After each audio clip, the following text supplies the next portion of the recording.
You're listening to Selling the Dream. This isn't an interview, and we're not journalists, but each week, we'll ask our guests to open up and share their secrets to business success. Let's have a conversation and have some fun.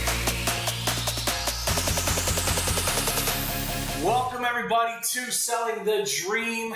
I am here today with, as always, my good friend Joe Iredell, and not to be confused, a lot of people think it's Otterdale. You know, we get that a lot. Joe Iredell. Iredell. There's only one R. So Iredell. It's not irregular. Iredell.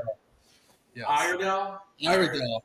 Yeah. It goes back to one of our very first Supreme Court justices of the United States, James Iredell, and then his son, who was the governor of North Carolina. So there's an Iredell County as well. So somewhere between them and me, the train went terribly off the tracks. So yeah. I'm trying to bring it back. I could tell you a story about my last name being Jordan and the lineage, but the reality is I do have a claim to fame. Our family bloodline has a claim to fame, and you have to be from our area to know that the George Platte Bridge is the alternative way to get from here to the stadium, right? Yeah. And my great-great-great-grandfather was George Platte, Medal of Honor winner in the Civil War. Most people don't know that. So, how do you like that? Yeah. I had to change a tire on that bridge one time. Not fun. That's risky business, man. Yeah, man. Yeah. It was in high school. That's a good Delco secret, huh? Is using it's to the airport or bust. I'm coming from the wrong direction. Well, see, that's it. Yeah. That's it. Wow.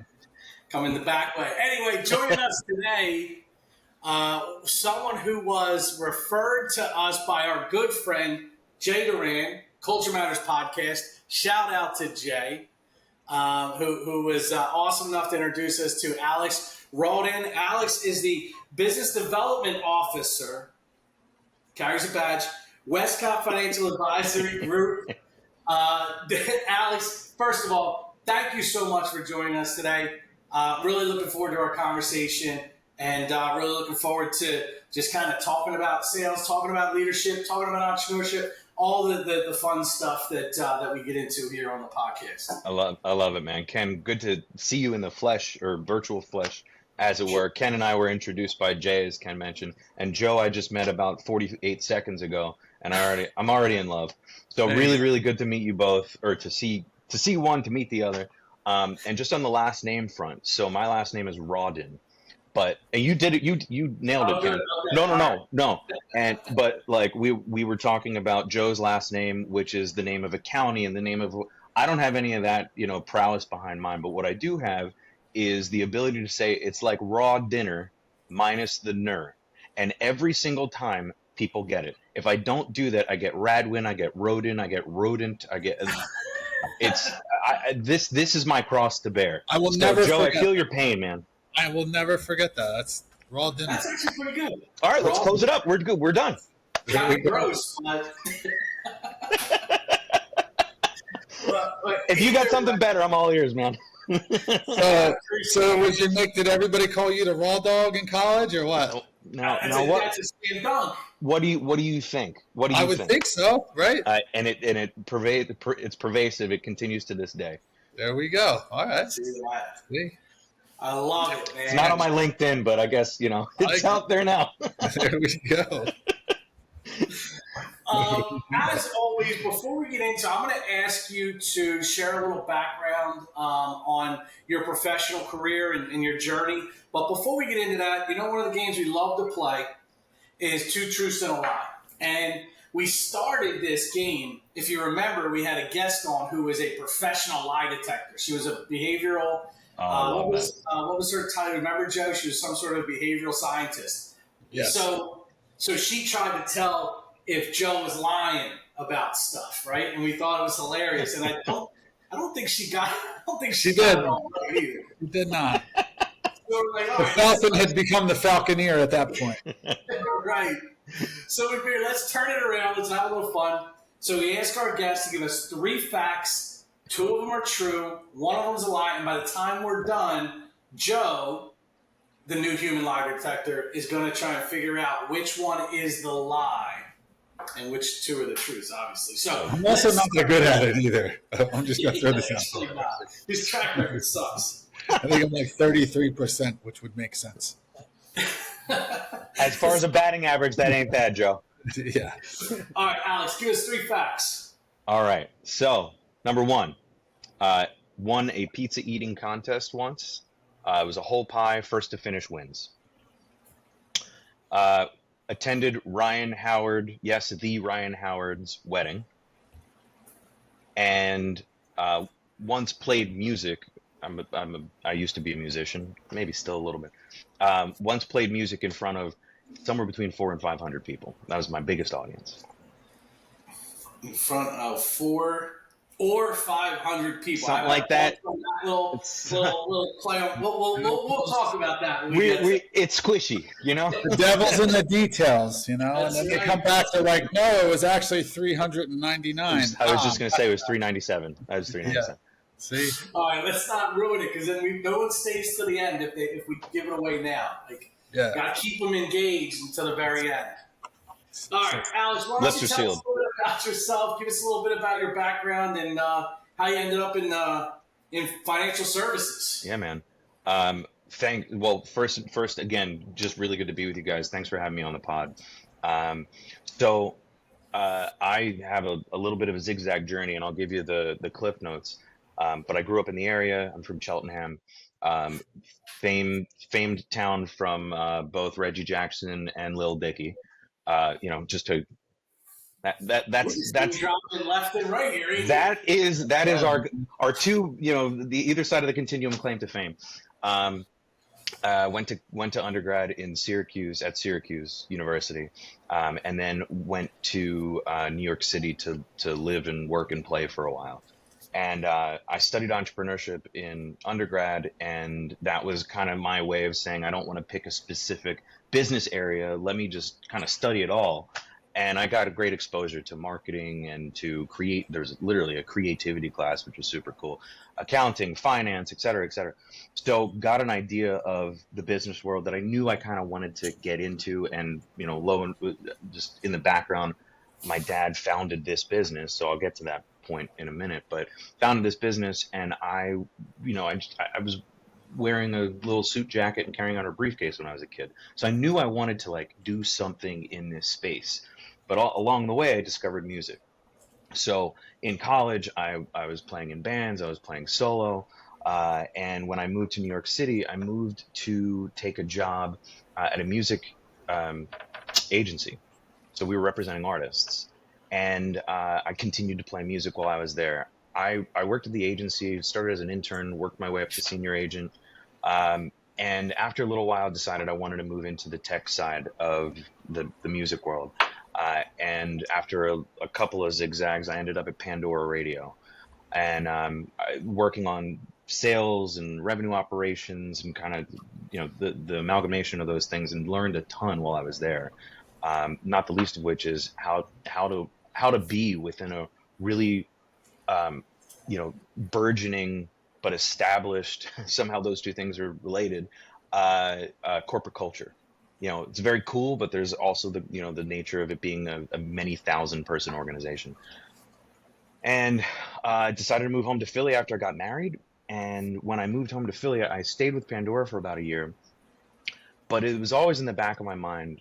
My dad founded this business, and, I've said in the past to people he could have been selling telephone poles and I still would have wanted to follow in his footsteps. But, once I got back home, I thought more about, what do I want to do? What do I want my life to look like? There's very few people in the world, relatively speaking, who have the opportunity to work with family. And I didn't want to, regret passing that opportunity up if there was an opportunity there. So long story short, I asked my dad to go fishing one day. We were down at the Jersey Shore, and I dropped the bomb on him. I said, I'd love to, see if there's a place for me at Westcott. And he said, great, what are you going to do? I was like, I don't know. So we thought about that a little bit more, because obviously I need to do something that's going to be productive and helpful. And he put me through the interview process, maybe a little bit more stringently than some of the other folks who've come Did through. you wear a tuxedo, or how did you pull? Like, what was your No, yeah, everyone was Mr. and Mrs. and I had the pocket watch and everything. I mean, I came in guns a blazing. And there among the things that we do through the interview process, and this is just one of the things that I love about this firm and culturally, it's kind of ingrained in us. We administer this Myers-Briggs it's the best comparison I can give, personality test called the Caliper, and one of the things that it tests for is empathy level. And if you are not testing, extraordinarily high on the empathy scale, regardless of what everything else is, and the other things are important, but if you cannot feel others, if you cannot feel their problems, their issues, you can't put yourself in their shoes, this is not the business for you. And so luckily that was, I'm a chip off the old block to some extent, and he's got it, I've got it. So that part was not as hard for the interview piece. And I came on board and, I was skipping some details, but I landed in this business development role after it was 3 years working here. And the need was, we had a need for a business development person, someone to lead business development, organic growth. And my hand was raised for me. Said, hey, this would be a really good opportunity for you. I think you'd be really good at it. Like, okay, great. That was our COO, not my father. My father he's arm's length. He's an incredible mentor, and he wants to, and as do I, make sure that it's very clear that this is not a family business. We are family members working at a firm together. And yes, there was a door that was open for me, but I had to walk through it, and I had to prove my worth once I got here. And I, utmost respect for him for that. So I got into this role beginning of 2020, which was a really interesting time to start doing, pure sales. And now, here we are on Zoom, or some version thereof, and this is how so much of our business gets conducted now. So, it was a good entree to that. And I've been leading business development ever since. So every new prospective client that comes through our doors usually almost always comes across my desk. It could be a client referral. It could be a center of influence, a contact that I've been working or another member of our team has been working. It could be just a cold reach out from someone, which happens luckily very frequently. Any number of different ways. And then that's reactive. The proactive stuff is getting out into the community and getting to know everybody and trying to solve problems where I can, and just, trying to be a good guy. You had mentioned something that Joe is passionate about. I don't know if you picked up on it. You had said, what was your major in undergrad? Entrepreneurship. Okay, so we interviewed the dean of the School of Entrepreneurship at Drexel University here on the podcast. Awesome. And we actually went round and round. Tell me about your experience through a structured college entrepreneurship major, and how is it valuable to the reality of being an entrepreneur? And Joe, I'm going to let you talk a little bit about it, but Alex, I'd like you to go first. Yeah, I was curious too. That's a great lead-in. I think it's a really good way of describing a generalist business education.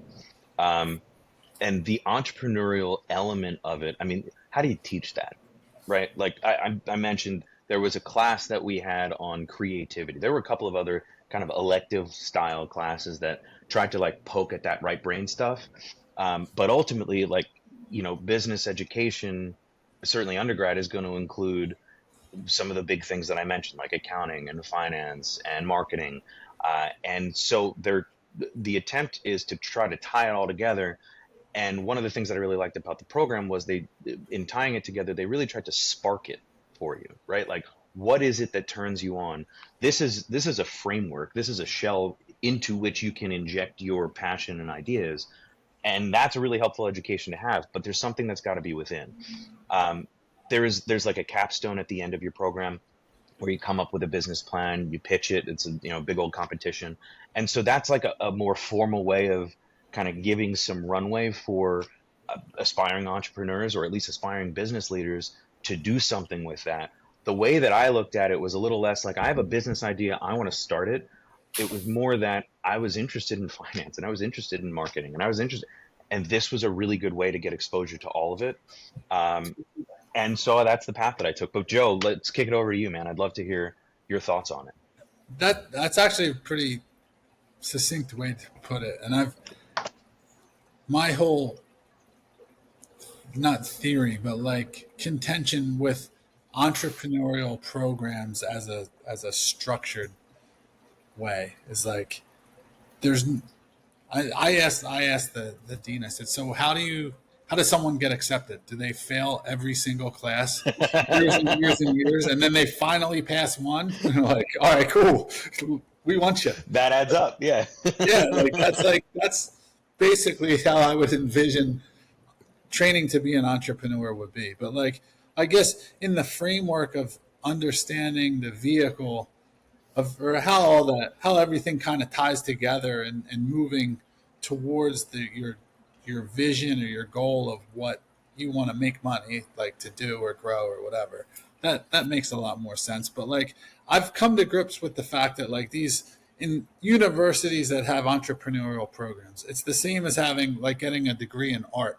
Like Mozart or Picasso doesn't go to get an art degree, but you can certainly study all the great artists and understand the techniques and all of that kind of stuff in a scholarly fashion. But that doesn't make you make you an artist. It doesn't make you. You can Picasso, he didn't go to art school, right? So that's I've thought about it. Great, like what creates an entrepreneur? Like, so if you frame it that way, that's a little bit more palatable for me. Joe, as I sit here, I mean, I am not by definition an entrepreneur. I'm a company man. I've worked at several organizations and I'm proud of the work that I've done there, but I haven't started an organization. And I don't know that, frankly, I don't know that I have the steel to do it. I embrace You're failure. Probably too smart. That's the problem. I'll take that. Well, like the concept of certainly there's an element of that, 100%. More than anything, I mean, personally, I just the fear of failure, which has decreased as I've gotten older, because age breeds some amount of wisdom. A little bit. I still, there's this tug between like progress versus perfection. And I have always lived on the perfection side of things. That doesn't mean that I've done it, by the way. Sometimes it's stymied me. And so like to be able to be okay, and not only okay, but embrace the failure and look at it as another opportunity and max out your credit cards and maybe ruin some relationships. Like, you have to be so passionately, powerfully driven to accomplish this thing. At least that's the way that I've always seen it from the outside, in order to be an entrepreneur, in order to do this. And I have a little bit more risk aversion to do that, right? Like I've chosen some paths that, you could argue some are a little less traditional, some are certainly a little more traditional, but none of them have been wildly risky, and I've just been fortunate to be in good places at good times. It's funny. It kind of validates in some way our Joe's contention before, which is like you can't produce an entrepreneur. And while you went through that program, it didn't produce an entrepreneur, and it doesn't mean that it wasn't insanely valuable for what you're doing today. But it does kind of reinforce that the idea of and Joe, your analogy of studying art versus being an artist, I do think that that's 100% valid. That being an entrepreneur is not something that can be taught in a classroom in a lot of ways. Yeah. Like, if I'm being real, for me to be able to have the lifestyle that I wanted, and which isn't like whatever, I live pretty simple, but like I didn't have any other options. Like, I could get a job and I could work and make okay money, but like I wasn't gainfully employable. Like, I didn't have the best grades. I didn't have, none of the things that would have put me in a situation where I was getting a great job out of college and then, working my way up in a law firm or something like that. Like, I didn't have it. So it's like, how am I going to make this? Like, okay, well, I got to figure something out. And that's how it went. So like, there's a comfort level of going a corporate structure and working your way up that way. But like, there's also, you have to you have to have the credentials to be able to do that. So I know personally for myself, I know a lot of other entrepreneurs and business owners and people who have grown stuff, like they didn't have any of it. They're just like, all right, well, it's like, I got nothing to lose. So If you got nothing backing you like that, I mean, you I think you're right. And there certainly, this is going to sound a little weird, but it might even be the less the I was going to say easier, but I don't know that it's not an easy path, but versus climbing that corporate ladder and just getting, you are not in control of that. You are in control to some extent of your own destiny and the entrepreneur seat.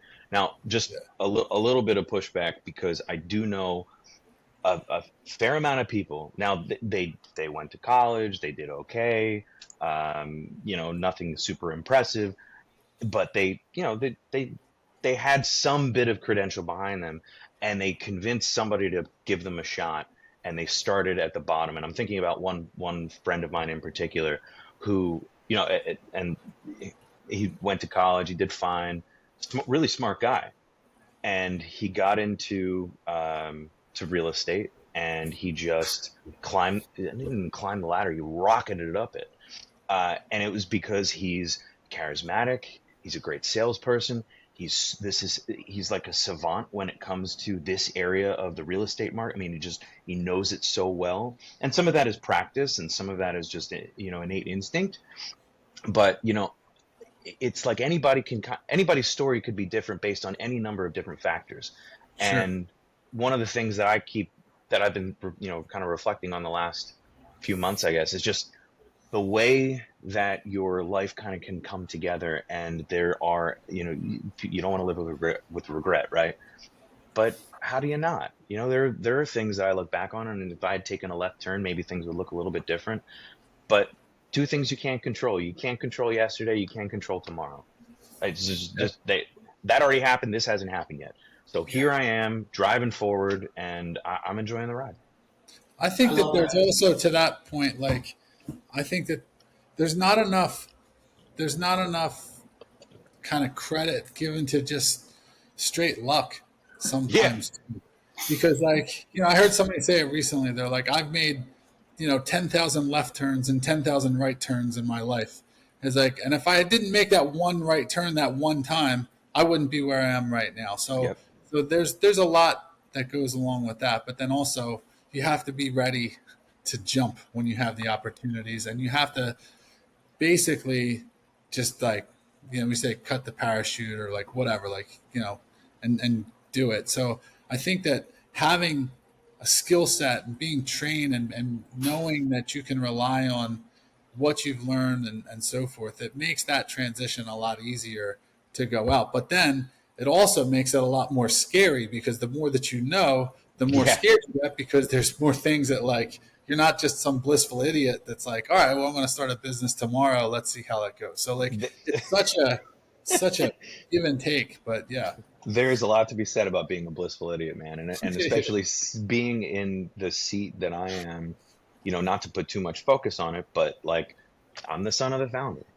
And that fact is never lost on me. I mean, I came in here first, a little just uncertain.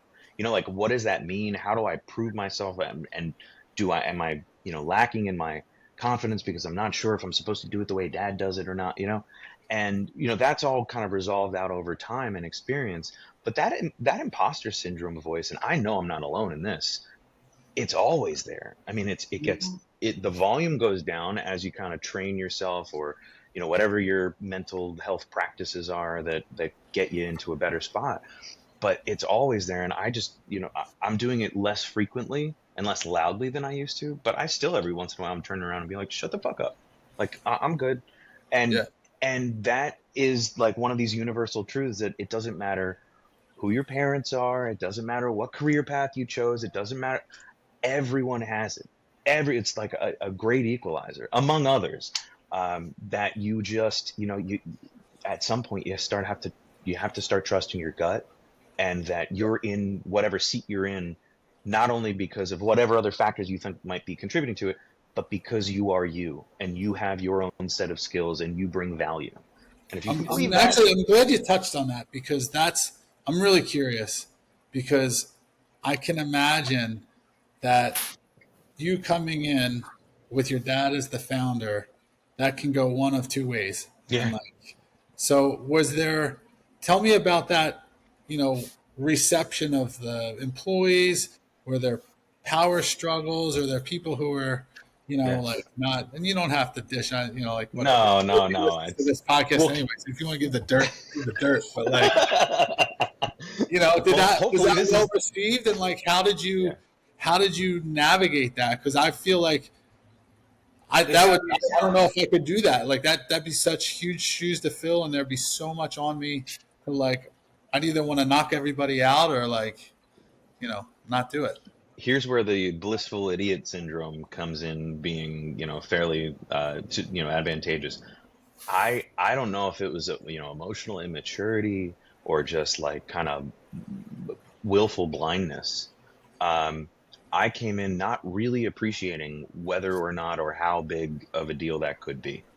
And so my sensitivity to it occurred in more reactive terms because I started to feel like not even that I had a microscope on me, but their eyes were on me a little bit more than your normal, your average Joe.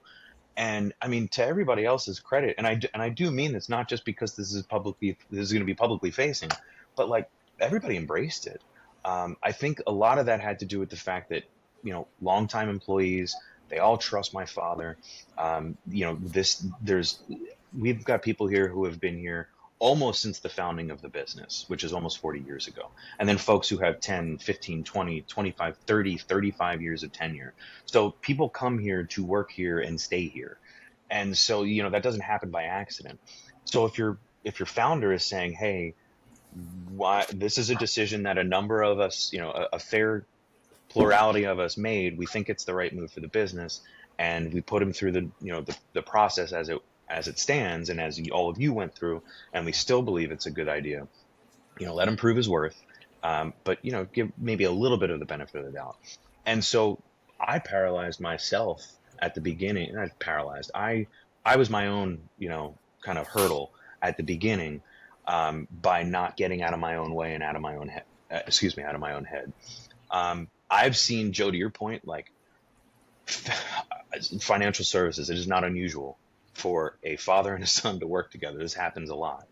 And I've seen fathers and sons work out really well, and I've seen it go just absolute, shit show. Business dissolves and they go their own way, or son fires the father fires the son, whatever the case may be. And frankly, I've seen all of that happen to this point. And I knew that I didn't want that to happen. Now, I didn't see that until after I had gotten into the business and started to network around and went through the certified financial planner program and met a bunch of people. But, the knowledge came at some point that this is a possibility, and I need to be really careful about that. Listen, my dad and I, we are not the exact same person. That may shock some people who know us because we sound alike. We do think alike in a lot of ways. And we present similarly, but we are not built exactly the same way. So that is going to have some inherent tension from time to time. But if you respect each other and you love each other, and you know that what you're trying to do is ultimately for the betterment of each other and the business as a whole, and maybe flip that first for the business as a whole, it's hard to get hung up on the personalities around it. It's really all about driving the car towards the same mission. And that's what has made this work for us as well as it has. You use the word respect, and I know, so similarly, my father-in-law got me into this business. So Joe talks about luck. I got lucky enough to meet my wife and marry her, and my father. I kicked your coverage. Nice work. Without a doubt. You got lucky, brother. That was a good left turn. Yeah, there you So go. I knew coming in to this business, number one, I respected my father-in-law, and I could tell you respect your father. But I also knew I was going to have to earn his respect. And he respected me already. I mean, he saw what me and Joe were doing at the Yellow Pages. We were selling. We were successful at what we were doing. He saw my work ethic. But I did not take it lightly that coming into this business, I was going to have to almost outwork him, which was not an easy thing to do. Now, my father-in-law passed away, but it was early on. Every bit of my motivation was, I need to earn his respect. I need to work hard and basically live up to the expectations kind of that. And he was great. He never put the expectations on me. I put them on me. But it was it was an incredibly important thing to me early on that I live up to the expectations that I was creating, because he gave me my shot. There's no doubt. And this is the greatest business in the world, in my opinion. I wouldn't want to do anything else. But it's a lot of pressure, man. It really is a lot of pressure. So do you think, Alex, that your dad had this master plan all along to get you in? I mean, I didn't buy myself the suit jacket and briefcase when I was 3, so. But I feel like the older I get, and I see younger guys, and I can only imagine what Mason saw Kenny when we were. It was like, dude, this guy's gonna, you know what I mean? Like, this dude is a talent. Like, I see, so there's definitely this old sage that sees these young bucks and they're like, all right, we better get a hold of this guy because he's doing great things. Do you think your dad saw that in you, and that's really kind of guided you in that direction? So his guidance was not specifically directional. It was fairly supportive. I mean, other than the fact that, I was like, if I want to be a professional musician, great. Well, how are you going to make money though? Which is a very fair question. Yeah. So that was part of what, as I'm going to undergrad, I'm thinking, all right, well, I should study something that I can actually use, and that, hey, maybe I have some interest in too. And because I did have interest both on the creative side of music and on the business side of music, and ultimately, went into the latter. But when I took my dad on that fishing trip, he was floored, man. He'll say it to this day, like, I never expected you to make that ask or to suggest that to me. I had cut out what seemed to be a pretty, it was a decent enough career path. I just felt like I was speaking of regret from earlier, I felt like I was going to regret looking back on my life and not having taken a shot at this. And I, just really, really a lot of gratitude to whatever it is that landed me here, because among the things that I know, I wanted to make the ask. My dad was open to it. A lot of people here were open to it, and whatever other universal forces kind of put me in this chair. It's really, really worked out. I'm gonna switch gears here for a minute, but I want to point out that Joe's got a fly flying around his head like he's some sort of a third world nation hunger commercial. I know, I can feed it to the fish. Dude, I think that's where he came from. No, I have some third world nation. Okay, I thought California was beautiful, man. What's going on? I got home and the kids left the sliding door open, and apparently, so. How old are your kids, Joe? My oldest is 16 and my youngest is 3. You got a 16-year-old? I got 5 kids, yeah. You look good, man. Thank you. I mean, for all... I'm going to turn... How old? I turned 40. I turned 47. Okay. You look better. 47. That's crazy. On Sunday. I turned 47 on Sunday. Happy almost birthday, man. What's the secret to longevity? Good skincare routine. Well, I know what it is. It's you know what? If you're with the right woman, then that is the key, because that is definitely the key to sometimes peaceful living. And I also about get up early, work out, and don't drink, right? Yeah, that's it too. 4 years ago, I really took it serious I started fighting, so I got into fighting really heavy. I actually have a fight August 9th at Caesar's Palace in Las Vegas. So I'm fighting next week. So dude, I'm a little svelte right now. I'm under 200 pounds. So I'm under 200 too, but I think you probably have 6 or 7 inches on me. Maybe. No, I get up. I don't drink and I work out every day. I don't drink either. 200 in a while. Go to bed at the same time, wake up at the same time. Good for you. Not that difficult. I'm trying to get on the straight and narrow like you, Joe. And Ken, I don't know what your routine is, but like mine is just, it's gotten better over the years. I actually stopped drinking about a year ago, a little more than a year ago, Nice. and feel great. But at the same time, not well, I shouldn't say but, and at the same time, getting up early, I am just struggling, man. I admire people who can really pull it off, and I think some of it is just my own. To borrow the phrase, God, who is it? Goggins, the bitch voice. I think that's kind of what's going on with me. So I need to get over that hill. But good for you, man. Yeah, it's just consistency. That's the Yeah, key to life. That's Key to just life. It's, boring little and consistency. yeah, if you yeah. can, if you can be okay with the monotony of doing the same thing over and over. Jocko says there is freedom in discipline. That's right. That's the All right, idea. I like that. I'm gonna bring up a topic here. You had mentioned the Myers Briggs, and I heard this recently, and I'm genuinely curious Yeah. for both of your perspectives on this. When it comes to sales and leadership, some salespeople don't make great leaders, and some leaders are shitty salespeople. Like we know Yep. that to be true. But in your business, one of the things that the culture of your company really leans on, or I guess puts focus on, is empathy. And I heard recently that, as a leader, empathy can crush you. And they say great leaders have compassion, and that there's a difference between compassion and empathy.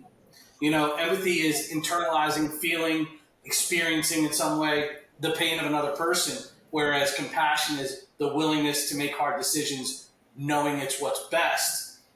How do you feel like the company does it have the empathy, or is there compassion there as well? Do you feel like there's a difference between the two? Do you think it's an important distinction? I totally buy that. And I think that, you're talking about each one of those traits. One is going to be facing a little more externally for us, client facing, and the other one's going to be more internal. And I think both are really important because you can apply each to both of those situations. So from an empathetic standpoint, when you're sitting across the table from a client who is, let me give you just a quick story. So we signed an older gentleman, an older couple, recently, and we had just started working together, and we learned that I'm trying to keep it vague just for that we learned that one of them had experienced a pretty significant medical event, and we're talking to the other spouse, and they said, is this something that you can help us with? We don't know what's going on. You were the second call we made after we called our son. And I was like, yeah, I'm so glad that we are working together now. I think I actually shared this with Jay. We're so glad that we're working together now, because if this had happened before we signed the paper, it's fine. I mean, we'd still obviously lean in, but the fact that we are now, contractually linked means that you get everything we can give you. And frankly, like, there's excitement isn't the right word because it's a terrible event, but there's a feeling of like usefulness and service, and the fact that you are feeling what this person is going through, and that there's something. I mean, you can't fix the medical, but you can bring clarity to some absolute chaos, and you're in a position to do that and help somebody and do it professionally. The compassion piece, if you have an employee who is just, they're struggling, they're not doing what they're supposed to be doing, or it's just, it's round peg, square hole kind of thing. Empathy is important. You can appreciate their struggle, you can feel it, but I think that's where the compassion piece becomes much more important, because you need to do what's right for the business, and ultimately, you're trying to do right by your employees. And so having those hard conversations, and ultimately, if you need to, letting them go so that they're able to find what it is that fits them better. And if there's anything you can do to help them, that's great. But it's not a divided line, but maybe like a dotted line between those two traits, internally, externally, at least in our business. But I'm curious how you guys think about it. I no, I it's really always refreshing and interesting to hear that perspective, like when it comes to employee relations, right? Because people will get jobs that, and they won't change, like they'll be miserable, they'll be terrible at them, and they don't see it, and their ego, and like they just think like, oh, like this is my life, like, oh well, like I'm gonna get better or whatever. And like, as a you have like a responsibility as like a boss or as a business owner to like coach these people, like, dude, Yeah. you're better at something else. I don't know what it is, it's definitely not this. But if you go do something else, your life is going to be much greater. But like what we're doing right here clearly isn't working. You're not happy. We're not happy. Like, let's get you happy. And like, it's such a hard, because like ego comes in, and like, Yeah. as a manager, as an owner, you're like, oh, I can get this person to the next level and whatever. And sometimes like you just have to accept. And like, that's where the compassion comes in, where you're like, dude, like, I got to put you out of your misery, man. Like, But the empathy piece is so hard because as in the analogy that we're giving, when someone is too much on the empathetic side, they don't want to inflict pain. And they think that by not letting them go, by not being tough on them in some ways, especially the performance on the obvious performance side of things, the sales side of things, but even on the operations side, when systems aren't being followed correctly and models are not being, processes are not being followed. Let's just say they're not good at their job, right? Right. Someone's not good at their job. Pain, and because that becomes painful to you, and I think that empathy is actually like it's one of those things you got to learn. You have got to learn how to differentiate between empathy and compassion. And it was a hard lesson for me to learn. And one of my favorite things from Jay was when I lost a couple of people that got recruited away. And he called me up one day. He's like, hey, what's going on? We're talking. He's like, you all right? And I'm like, nah, not really. And he's like, what's going on? I told him. He's like, oh, that's awesome.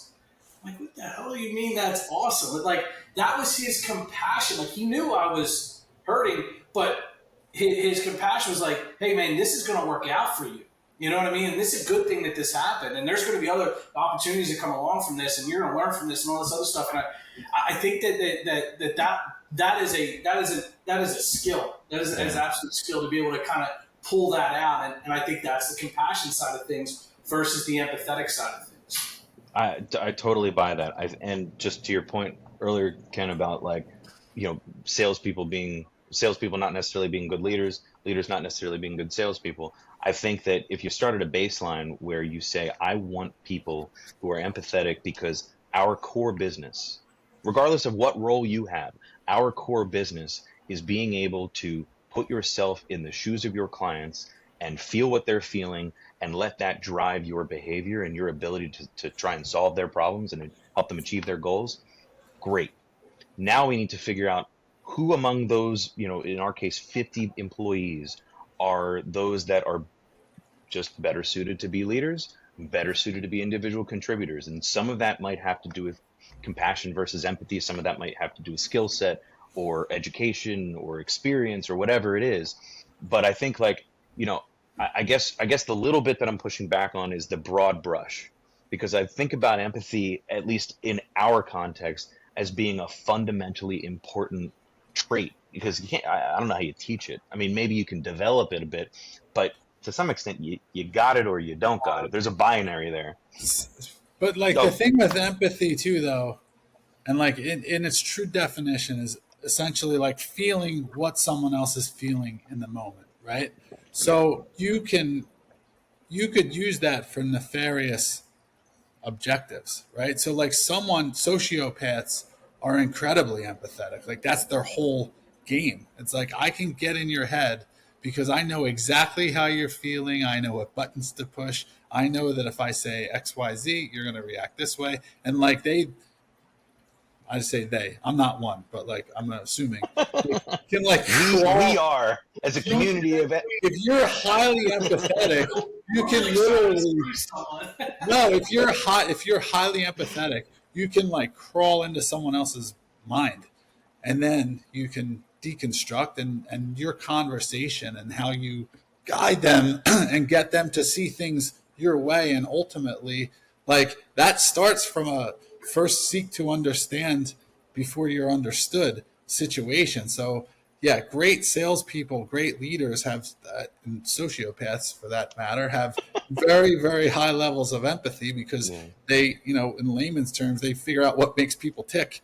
And well, then that goes back to driving. I think that goes back to one of the fundamental hazards or issues, I guess, with sales and leadership, for that matter, is that there is a propensity for manipulation that, you as a person, you have to constantly check yourself and make sure you're pure of heart in everything you're doing, because you're obviously a talented person and you have the ability to get people to do things.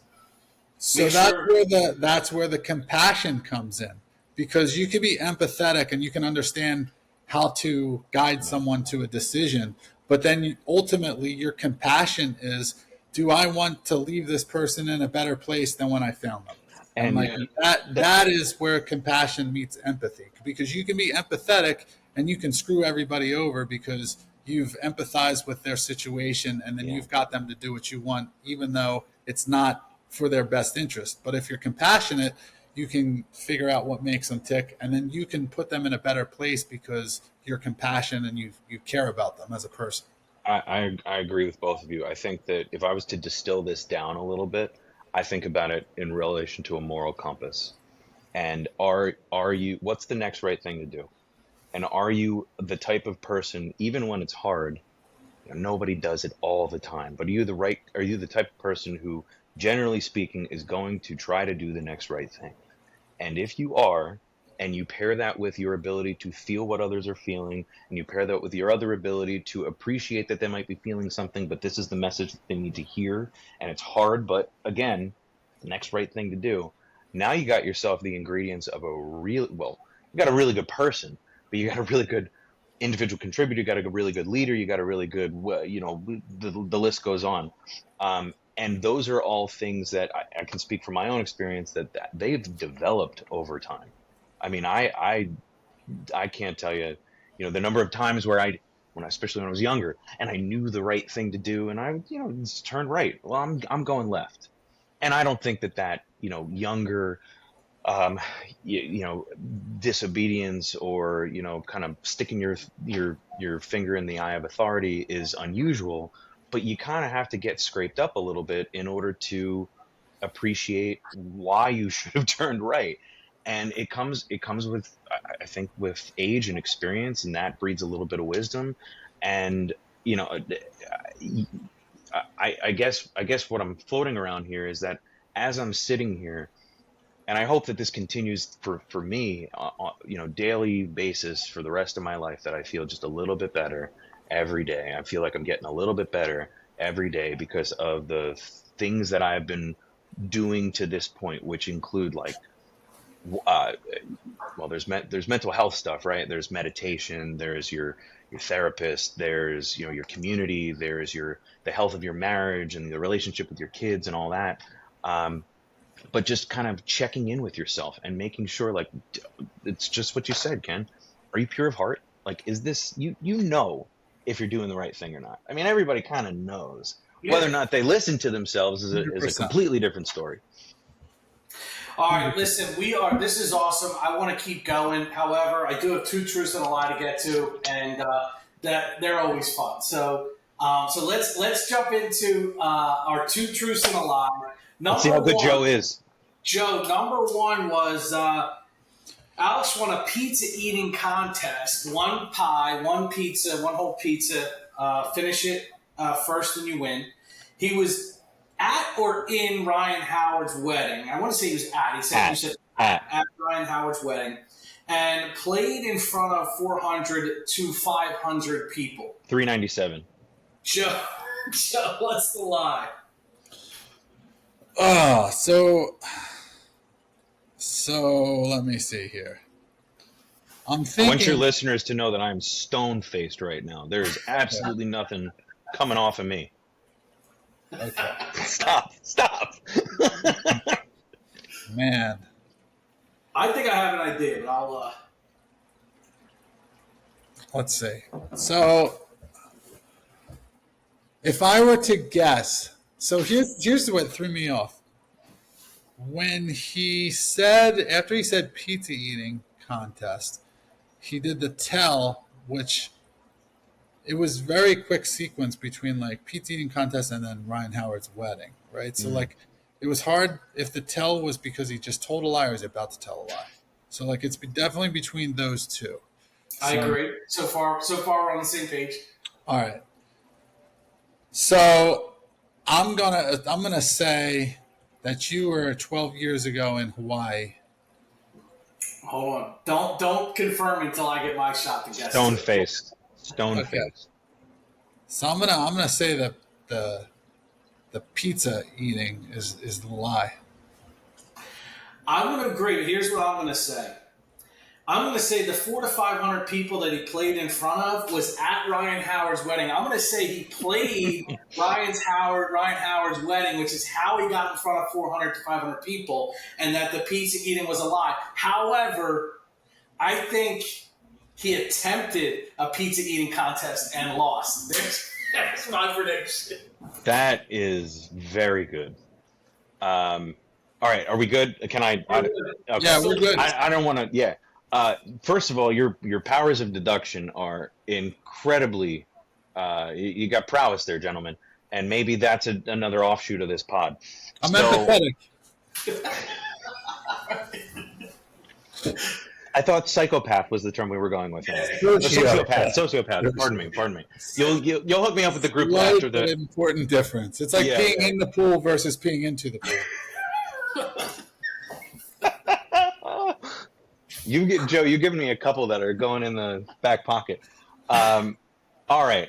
So, yes, I played in front of, that was the biggest audience I was in college, and it was like a talent show or something.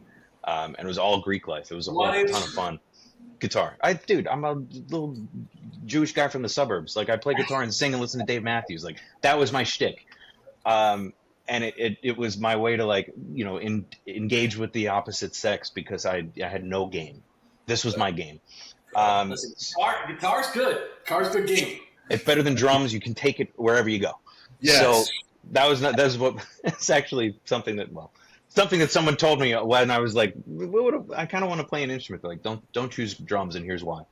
The pizza eating. Somebody told Kenny that about the flute. Can you edit out the cough laugh? You can take that anywhere. I'm not taking the Very versatile. It's your Very part. versatile. And he's a man of many talents. So pizza eating contest is the lie.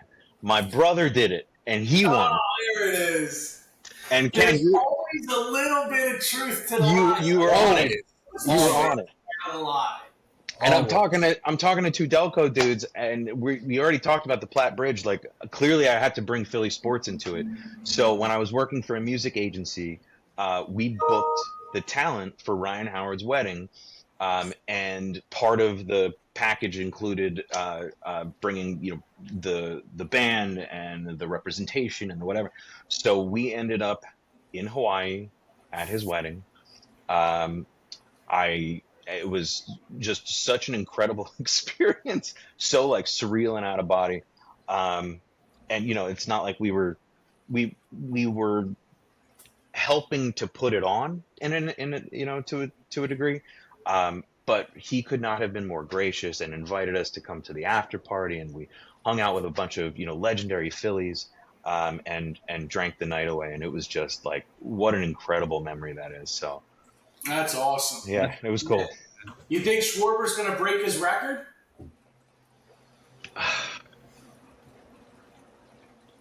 The reason I'm pausing, man, is because the question is like, do I want him to? And of course I want him to, but like Ryo has, I don't want him to lose his lore in the legion of Phillies greats. And I don't know that breaking his record would necessarily do that, but and who doesn't want to see a million Schwar bombs? So can they tie? I don't know. Like, I just don't want to lose Ryo history. I hear you. I think that he was must-see TV, man. Dude. When he was up, you had to stop what you were doing. 100%. Watch his at bat. It was 100%. Awesome. Yeah, man. It was awesome. And he kept his roots in this area, right? I believe he was in Bluebell or up that way, if I'm not mistaken. Your knowledge is exceeding my own, at least, so I trust your word, Kenny. All right. Well, congratulations to your brother on a pizza eating victory. That's awesome. He felt like absolute shit. You should have seen it. He was like ghost white. It was so not worth it.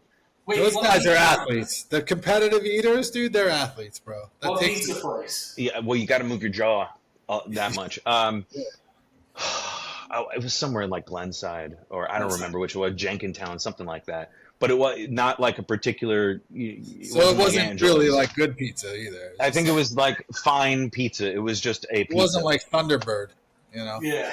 Thunderbird. Like Imperial. You need to do that in Imperial pizza down in Sea King. All right, we could go on and on about pizza places in the greater Philadelphia area. Alex, thank you for joining us today. This was a ton of fun.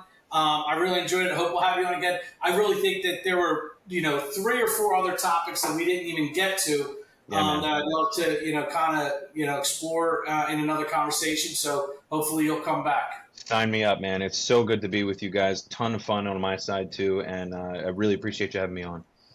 Awesome. Sure. All right. Be good. Thanks for listening to Selling the Dream.